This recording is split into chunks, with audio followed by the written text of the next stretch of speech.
Boeing designed the 747 to fail commercially. That was not a mistake. It was the plan. The assumption was that supersonic travel would make wide-body jets obsolete within a decade, and a plane maker that builds the bridge while the tunnel is under construction is being rational. The supersonic transport never arrived, and every aircraft Boeing built to replace the 747 replaced it on passenger routes. None of them could replace it in the cargo hold. The 747 is a wide-body jet with a main deck large enough to carry standard shipping containers, the same containers that move through ports at 900 kilometers per hour. That sounds like a small detail. It is not a small detail. It is the entire reason this aircraft still exists. The retirement story looks clear-cut from the outside. Fuel costs rose sharply through the 2000s and 2010s. Twin-engine jets became powerful enough to cross oceans, which meant airlines no longer needed 4 engines to fly from London to Singapore. Lufthansa retired its passenger 747 fleet. British Airways retired theirs. Qantas flew its last paying 747 passenger service in July 2020.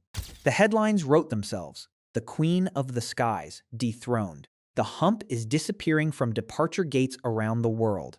The story had a clean ending, but passenger operations and freight operations are completely different problems, and the retirement story only covered one of them. Here's where it gets complicated. The 747's fuselage is 6.5 meters wide at the main deck. That measurement is not just big. It is the only wide-body jet in production whose main cargo deck can physically fit a standard LD3 container without any changes. Not a smaller version of the container, the actual container. The same unit that travels by ship, by truck, and by port crane. It fits inside a 747 main deck the way a full-size bathtub fits inside a full-size bathroom. Nothing wedged, nothing tilted, nothing repacked. On a 777 freighter, the same load has to be broken down into smaller units to fit through the side door. That repack takes time. It requires workers, it causes handling damage, and it happens on every single flight, every single route, every single day. The 777X and the 787 Dreamliner use 20 to 25% less fuel per seat mile than the 747. That number is real. But fuel efficiency per seat mile and how much cargo fits per flight are not the same thing. A freight operator does not sell seats. They sell cubic meters and kilograms. The 747 freighter's main deck is 57 meters long and can be loaded from the front, from the nose itself, which swings upward on a hinge. Load a car through the nose. Load a racehorse. Load 30 pallets of fresh-cut flowers from Amsterdam to New York. You cannot do any of this in a 777 or a 787. The nose does not open. The side door has a fixed width that sets your maximum cargo size before you even think about weight. This is the part everyone misses. The hump, that distinctive upper deck bulge that made the 747 the most recognizable shape in aviation history, exists because of freight, not passengers. Boeing's original requirement was a freighter with a clear, open main deck and a nose-loading door. The flight deck had to go somewhere. It could not stay at the front because the front of the aircraft needed to open. So the cockpit went upstairs. The hump is not a design flourish. The hump is a solution to a cargo door problem that happened to become an icon. But the 747 only dominates freight, while nothing else can do what it does. Engineers have known for 30 years that 4 engines are a financial burden.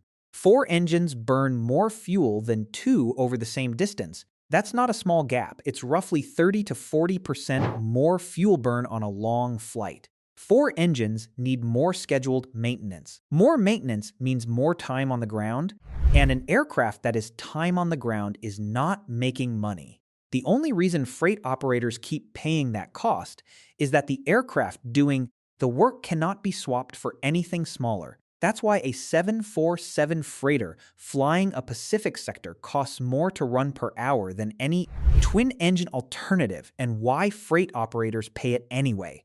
The 777-8 freighter has no nose door. It will never have a nose door. The structure of the aircraft does not allow it. The nose is not designed to hinge, which means cargo that currently loads through a 747's nose. Vehicles, industrial machinery, large medical equipment, horses, and small private jets shipped in pieces has no replacement aircraft once the last 747 retires. The 777-8 freighter covers most of what the 747 does. Most is not all. So the real difference between these two aircraft isn't range, payload, or even fuel burn. It's how cargo is loaded, and that determines what kinds of freight can even exist in air shipping at all. Here's where it gets remarkable. April 1966, Everett, Washington. Boeing signed an agreement with Pan American World Airways for 25 aircraft that did not yet exist at a price Boeing's own engineers were not sure they could meet. Juan Trippi, who ran Pan Am, and Bill Allen, who ran Boeing, had agreed over dinner, reportedly on a napkin, or close to it, on 25 747s at roughly $20 million each. No engineering details had been finalized, no prototype had been built. Boeing had 28 months to go from a blank sheet of paper to a flying aircraft, larger than anything that had ever taken off. Boeing bet the entire company. If the 747 failed, Boeing would have gone bankrupt, not weakened, bankrupt. And it came close. Orders collapsed in 1970 as the airline industry hit a recession. The 747 was underbooked, too heavy on early versions, and burning through Boeing's cash. Boeing laid off more than 60 zeros and workers in the Seattle area over roughly 2 years, more than half the regional aerospace workforce. A billboard appeared near the highway outside the city. Will the last person leaving Seattle please turn out the lights? The 747 survived that period on credit, on delayed deliveries, and on the simple impossibility of canceling an aircraft that airlines had already built routes around. That survival, funded on debt, against every credible forecast, is why the 747 is still flying freight today. The aircraft was too expensive to kill. When a 747 freighter loads from the nose, the entire cockpit section rotates upward on a hinge, and the flight crew boards through a separate door in the fuselage while the cargo operation runs below them. Every time a 747 takes off at full weight, the wings flex upward by more than 2 meters at the tips. A deliberate design choice that spreads the bending load across the entire wing rather than concentrating it at the root, the same way a fishing rod bends rather than snaps. The moment a 747 reaches cruising altitude, the wing is producing more lift per square meter than any other commercial aircraft flying at the same weight, because the wing was originally designed for a heavier aircraft than the one that launched. When cargo handlers load a 747 freighter with live animals, the animals board through the same nose door as the freight pallets. The main deck operates as a pressurized barn at 37,000 feet, with climate control, water systems, and lighting running off the same aircraft systems that would otherwise serve passengers. Every time a 747 completes a nose loading cycle, the hydraulic system lifting the nose section is doing work equal to raising a loaded school bus 3 meters off the ground and holding it there while 30 pallets move underneath it. The 747's upper deck was originally set up as a cocktail lounge on Pan Am's early transatlantic flights. 16 first-class seats and a bar in the space that is now used as crew rest or extra seating on passenger versions. When a 747 lands in a strong crosswind, it can point its nose slightly sideways relative to its direction of travel, up to 10 degrees, and still land safely, because the wide landing gear absorbs the sideways drift in a way a narrow-body jet cannot. Here's the surprising part. Every time a 747 takes off, 4 engines are burning fuel at once.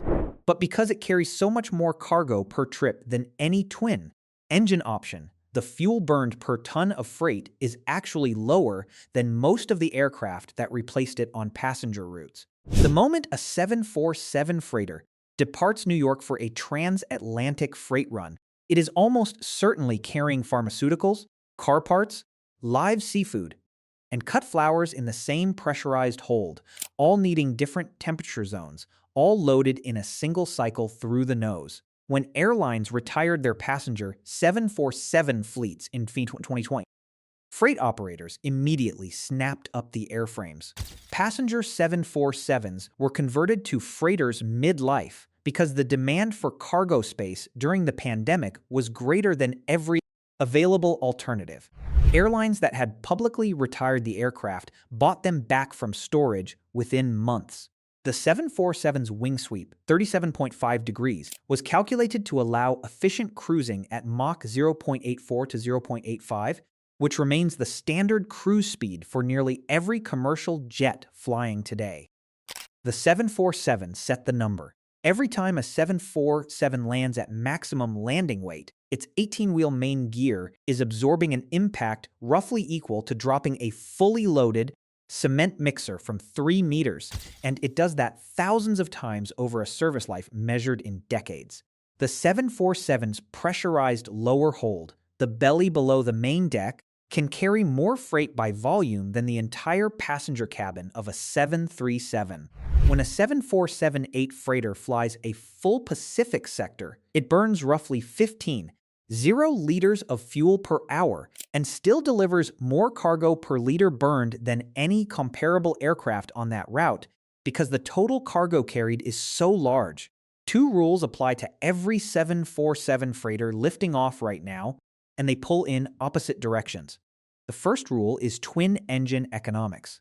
ETOPS regulations, extended-range twin-engine operational performance standards, now allow twin-engine jets to fly transoceanic routes, which means the case for 4 engines no longer exists from a rule standpoint.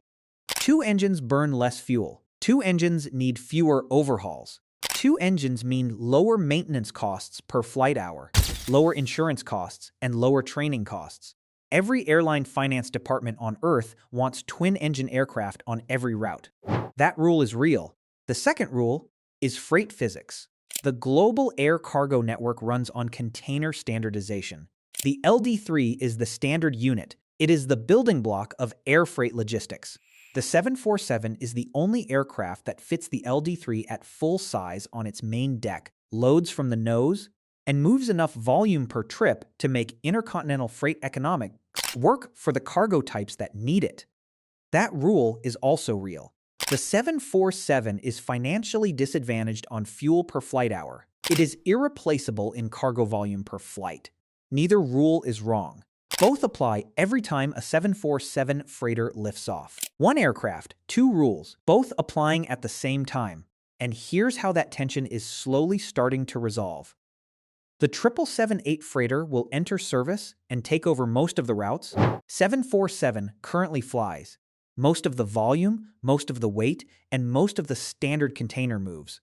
But it cannot nose load, and that gap is real and currently unsolved. Nautilus, a California-based company, is developing a blended wing-body freighter designed to carry more than the 747 on volume while running on twin engines. But the program is still early, with no certified aircraft and no paying flights yet. Airbus tried a different solution with the A380 freighter, a cargo version of its double-deck Super Jumbo, but canceled the program before it entered production after airlines showed little interest. The operating costs of 4 engines on a freight-only version simply did not work. The 777-8 freighter solves the volume problem. It does not solve the nose loading problem.